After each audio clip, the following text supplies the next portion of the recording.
এই বাংলাদেশে এমন একটা সময় আসতে পারে যদি আমরা সতর্ক না থাকি। আন্দোলনে আমিও ছিলাম। আমরা এমন একটা সময় আসতে পারে যে শেখ হাসিনার কথা ভেবে আমাদের চোখে পানি আসতে পারে। কেন শেখ হাসিনা আমাদের জন্য এতটাও খারাপ করে নাই।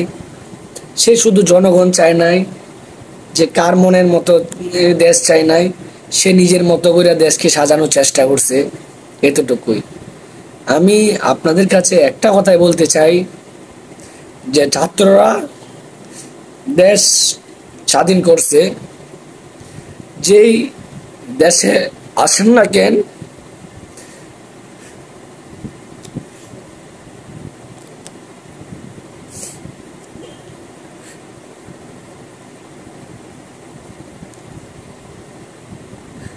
দেশকে ভালোবাসবেন,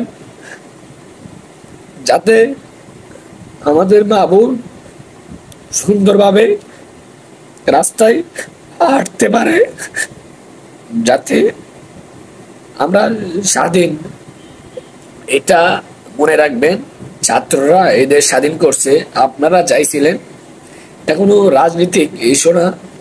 আমরা সাধারণ জনগণ যাতে আমরা ভালোভাবে চলতে পারি, আর যাতে আমরা যে এই দেশকে এত কিছুর পরেও আপনারা শেখ হাসিনারে কখনো একটু হটাইতে পারেন নাই, কিন্তু ছাত্ররা এটা পারছে।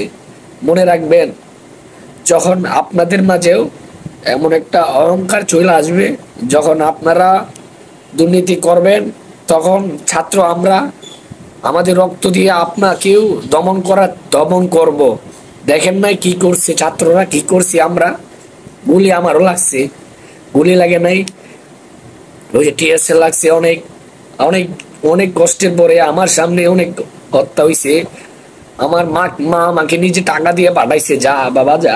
আমিও নিজে গেছি। কিন্তু আপনাদের কাছে এতটুকু আবদার, যেই দেশ পান না কেন, দেশের মানুষকে ভালোবাসবেন, দেশের মানুষ কি চাই ওইটা দেখবেন।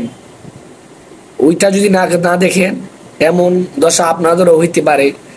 ক্ষমতা চিরদিন থাকে না, ক্ষমতা চিরদিন পাবেন না। আপনারও এমনি দেশ পালানো লাগবে। যেই ক্ষমতা পান, দেশকে ভালোবাসবেন। দেশ আমাদের, আমাদের এটা আমাদের, আপনাদের না।